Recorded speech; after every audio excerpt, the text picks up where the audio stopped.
Welcome to Stillwater Edge, the ultimate podcast for stillwater fly fishing enthusiasts. I'm your host, Greg Keenan, and in each short, action-packed episode, I'll share expert tips, essential techniques, and clever tricks to help you elevate your stillwater fly fishing game to the next level.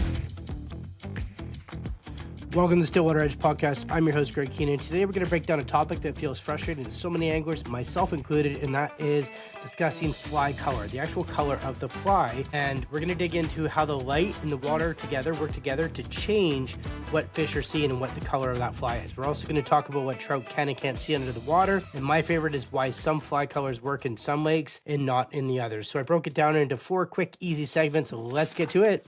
All right, number 1, without getting too sciencey, because I just don't get into science that much, is light penetration water filter colors. Okay, so why it matters is colors don't stay the same underwater. So what that means is your fly color, a red fly, will not stay the same underwater. Water absorbs different wavelengths of light at different rates, meaning colors literally disappear the deeper you go. That's as basic as I can get and as easy as I'm going to explain that. So, for instance, red is the first to vanish, and it vanishes between 3 to 5 feet. Blue and violet are the last to go, and they actually hold up really well in that deeper water. And black, it creates the strongest silhouette, which is really important because it is very visible in low light conditions and deep as well. So keep that in mind. Absolutely. Number 2, trout vision, what they actually see and why it matters. Because trout actually don't see the same as us. They see, their eyes are tuned in to see different things, and they pick up movement, contrast, and specific colors very well. That's what their eye and their brain, everything coordinating together. Sciencey, again, that's what it tells them. So think about it, where you've been fishing and a trout is actually zoomed in on one particular color, whether it's the wrap in one of your chronomids or a specific bead head, something like that. That's what they zone in on. So again, it's highly effective.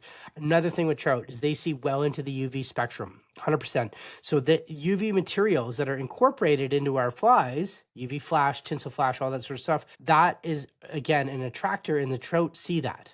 So that's good. I've talked about it before. I can talk about it again really quickly, and that's they detect contrast better than detail. Right? So they might not see that red wrap, but they will see a big black chronomid over that red wrap. So what I'm referring to is that what they see is contrast. So they see a bigger silhouette as opposed to the detail of a fly. And I've said that in other episodes as well. So again, keep that in mind when you're fishing. Number 3, I always like to say this: match the hatch or break the mold.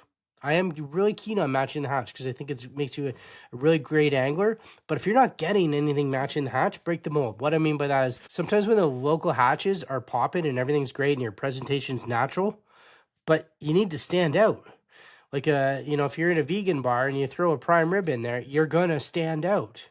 That's what you need to do. So again, matching the hatch is good because sometimes bigger can often be better. Right? So when they're feeding in on chronomids, going with a bigger style chronomid or silhouette of a chronomid is often can be better and more useful. During slow times and in pressured water, standing out is the difference between standing there looking at your indicator or holding your rod.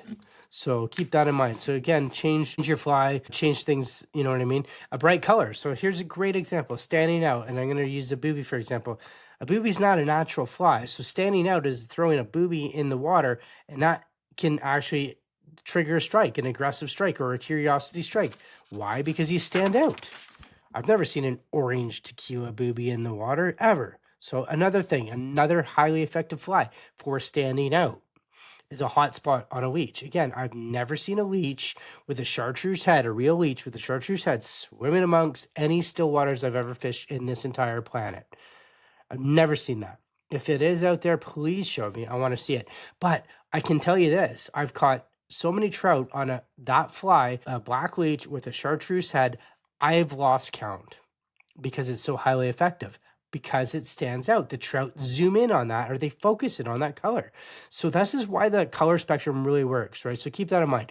Number 4, right? Seasonal and weather-based tips, 100%. So why does that matter? Because light shifts with each season and the weather changes with each season, which change how flies appear. So if you think about the spring, the water's a bit stained, and you really want to stand out. So you're going to want to use those darker colors and as well as those fluorescent patterns that stand out. So your blobs, again, stand out. Your chartreuse head balance leeches, 100% stand out. And your bigger fly, like your bigger, blacker chronomids. That's what we're fishing then. Crazy, huh? Summertime, the lakes are much clearer, right? They're calm, they're stable. So your UV flies are going to kind of stand out, and bringing in those UV materials that you've tied into tails, and UV materials that you've tied into, ribs or body, whatever you've tied it into in your fly. Those are what's going to make that fly stand out, because that direct sunlight is hitting that UV, which is picking it up and giving it a flash. My favorite time to fish, of course, the fall. Low light conditions, one of my favorite. Dark colors, your dark greens, your olives, your blacks, your browns. That is fall. Think about it. Those are what's going on. This is why those flies work in those situations, those lakes. But that is actually key as to what the successful is, right? Those big, bold colors, they excel in the fall, 100%. So, all right, you know what, guys? A super quick episode. There it is, the fly color theory discussed. It's easy, without getting too sciencey and without overthinking it. I just want to present that to you. So if you felt this episode helped your game with fly color theories and, learning about what the fish are doing with the fly color, please like this episode. As always, I will see you on the water.